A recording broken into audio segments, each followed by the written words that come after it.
Hello, everybody. I was feeling pinged to jump on live to chat a little bit about how I recently asked folks if they were struggling with anything chronic and how they were feeling about it. So if you were struggling with anything chronic, like chronic pain, a chronic illness, some sort of mental, physical, something that eludes you, how does it make you feel? And I got a lot of responses that were interesting. A lot of defeat, frustration, feeling shame, anxiety, so much shame. Like almost everyone puts some form of like shame, guilt around it. And it was so interesting because I was observing that in myself with a recent pain flare. I've talked a little bit about on here, but I'm curious for folks who are here now, if you're dealing with anything, what emotions does it bring up for you? And I was feeling kind of similarly, like, hello, I've learned all the things. I've learned them all. Nervous system regulation, mindset stuff, all the things. And yet this stuff can still happen. It can still happen. No matter how much you know, it can still happen, and it's a process to learn and navigate. And these experiences in real time give us this embodied awareness. Right now, I have a different level of awareness when we have these embodied experiences. Just reading something, just learning something is quite different than implementation and having it in real time in your body. And so that's why almost like pretty much all of my containers now are focused on that. It's less consumption, it's more implementation, and it's more building awareness to the embodied experiences, because that's where the learning is. Abraham Hicks, they've said this 1,000 times, and I just heard it recently, which was, words don't teach, lived experiences do. And I was like, whoa. Words don't teach, lived experiences do. And I was like, yes, that. And so where are you consuming or, learning a lot of information, but something's not clicking? It's like you need to go live your life. You need to go try things on for size. So this is why my nervous system sanctuary, which is my weekly call membership where I guide people through live regulation and reprogramming experiences, because it's like, yes, you can learn more about nervous system regulation, and you just need to choose it. You just need to choose it over and over again to get more awareness. And even with my own personal recent pain flare, it was like, okay, what else could I choose here? What is this inviting me to choose? So with that, I initially was going into, well, what are the physical things I could do? What are the physical things I could do? Well, okay, acupuncture or Rolfing I've been doing, massage gun, TENS unit, heat, like all the physical things to take care of my body. At the same token, I appreciate that for me, things start at the root as energy first and then manifest into physical matter, right? When the energy is held for too long. And so yes, addressing the symptoms, but I also get like doing the Rolfing or doing the acupuncture, it might not be getting at the root. What is the root? And I saw something recently that said like, don't be offended by it's all in your head. That's actually a great thing. It's all in your head. It means that you can shift things, right? That we can shift our perspective and our point of view of whatever's going on. And I kept kind of chasing the symptoms of the pain with things physically to help it. And it wasn't until just recently that I started targeting my mind more. And that amazingly things started to shift. Amazingly, not amazingly.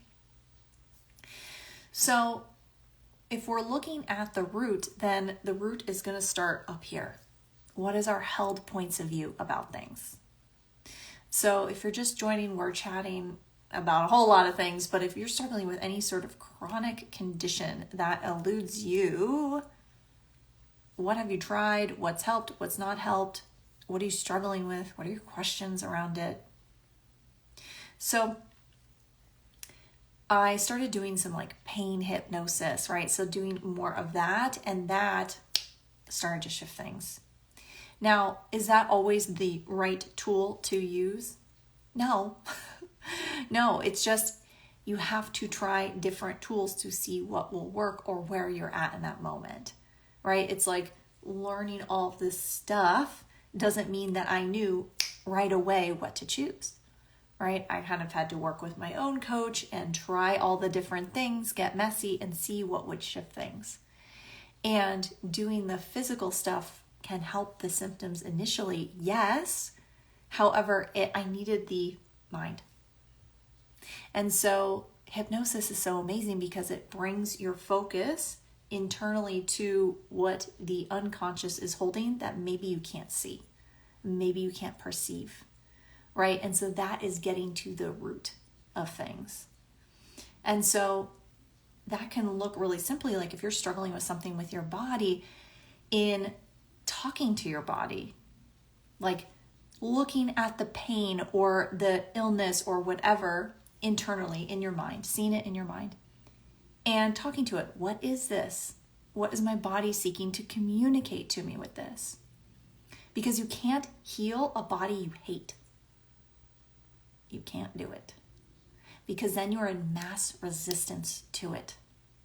If you are judging your body, if you are shaming it, if you are like pissed at it, that, although may serve a function in your healing process, will not get you to where you desire. We need to be in allowance. Allowance for it. Question, what is this? What are you seeking to tell me? Because what if your body was always seeking to provide the best for you? What if? What if your body always had your best interest at heart? What if? Would you then hate it when it spoke to you with pain or with illness? Or would you thank it? I get that that is a big shift to make. Trust me. The past couple weeks, days have been very intense for me, emotionally, physically, because the pain was loud. And our body is speaking to us with pain and illness when we are not listening, when we are not listening to the more subtle sensations. That's fine. That's fine. I was like, how much longer can I go ignoring this? Or maybe not even having awareness to it. 'Tis what it is. It's just interesting. The body gets louder to get our attention. It's like, what gets your attention? Pain, illness. Then it's like, oh my God, I wasn't grateful for when I felt good. Money changes, big dramatic changes get our attention, right? And so that will shift our attention pretty fast, because now all of a sudden I was like, whoa, embodiment. Okay, what have I been ignoring? How have I been in resistance? So if you are fighting against your body, what do you think that will create? More resistance. Now, I'm not saying you can swing from, oh, I'm so pissed at my body, to love and light, I love my body, it's so fabulous. We're looking to just bring ourselves to not fight it. What if you weren't fighting it? What if your body was an invitation for more awareness, more intuition, more clarity? That is our physical body. I mean, our physical body is the key. It's constantly giving us information all day long. Are you listening? Not always. Trust me, I wasn't either lately. I wasn't either. And I was going into pretty extreme contractions. Like that, it's like it almost felt like I was in a car accident or something, the amount of pain. And there was no actual injury that happened. It was me gripping onto pain. Gripping on. And that squeezed out a lot of energy that perhaps also just needed to be purged. So I'm wondering what clarity this is pinging for you. What clarity? Where are you in resistance to your body? Where are you fighting your body? Where are you self-sabotaging because you're not listening to your body? And what would it create to start listening to it? To actually listen. To actually acknowledge what it's saying.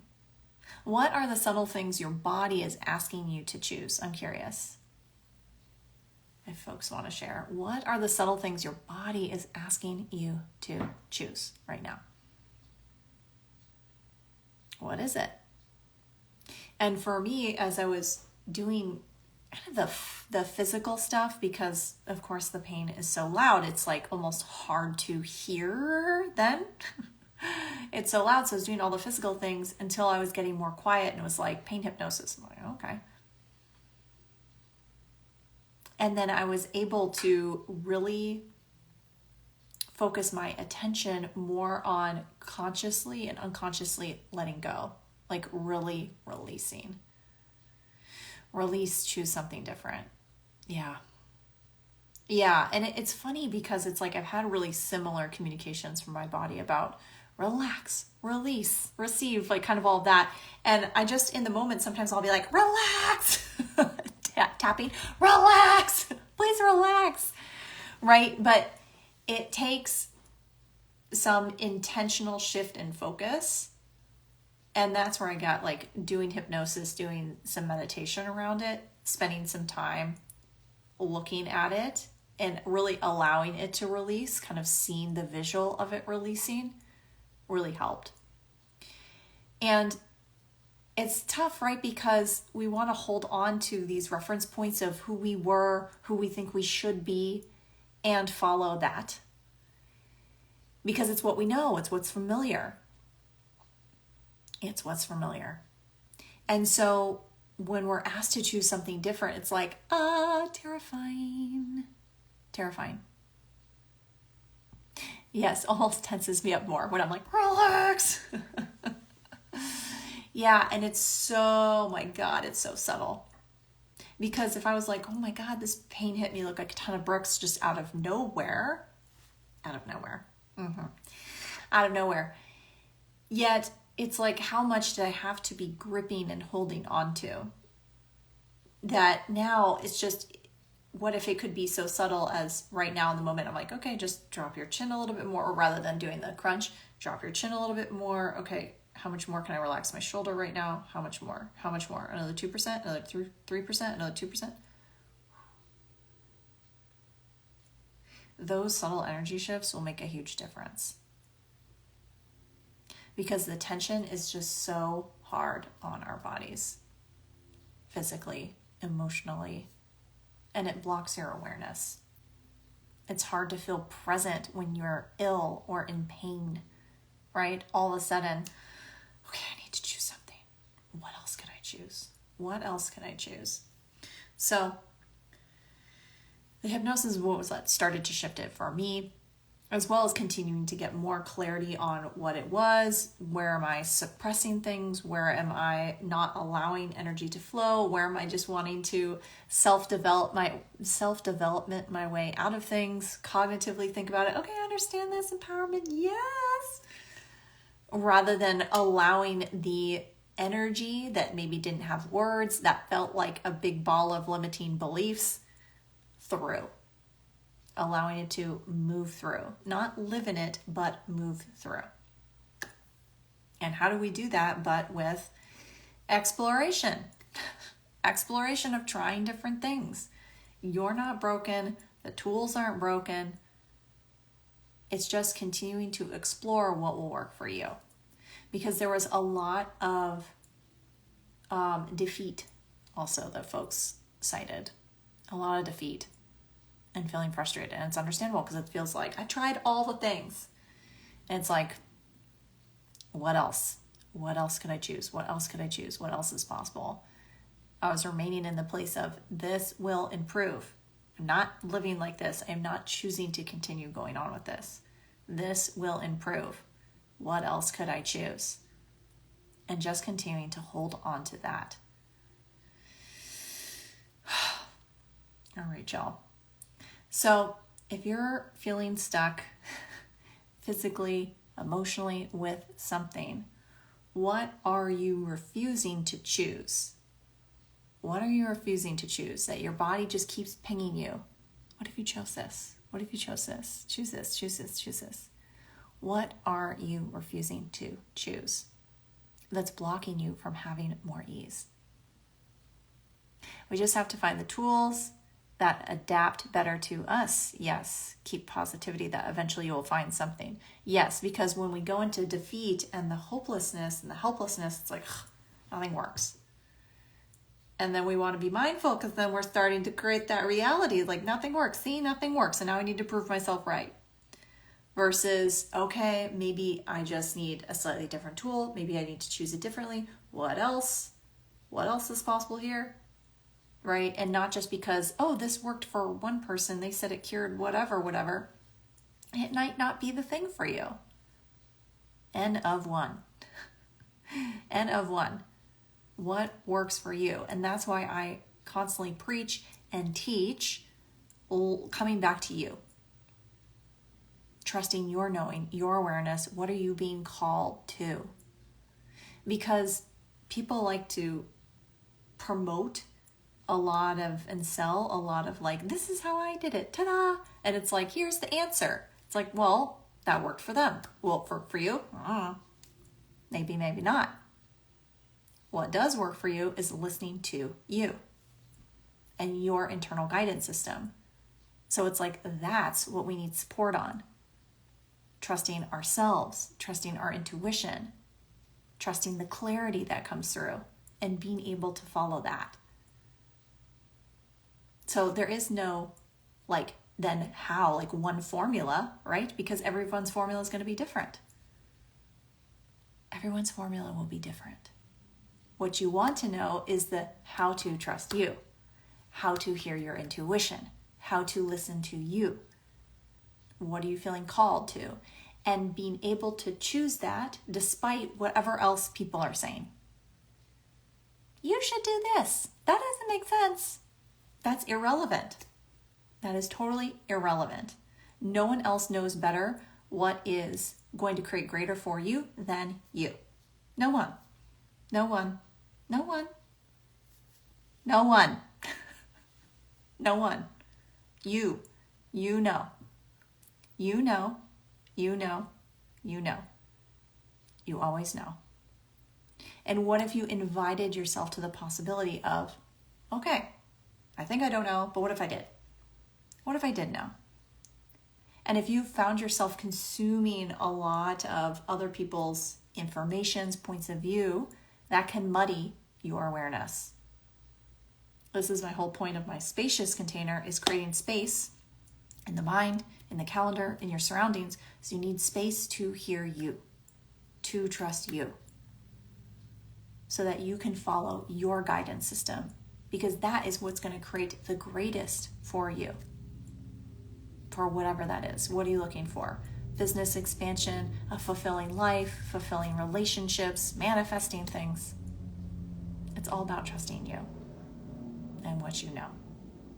And so that's why it might not be helpful to ask a lot of people what's their points of view. What do you think I should do? What do you suggest? What are you aware of? What is popping for you? What is pinging for you? And likely it won't make sense. Won't make sense on paper. It won't make sense to other people. And what if you didn't have to justify it to anyone? You could just choose simply because it pinged. You could just choose simply because it was light. not because it was right. You could choose what worked for you simply because it was light and expansive. So that's my little sprinkling today. I hope you all have a fabulous day, and I'll see you all next time.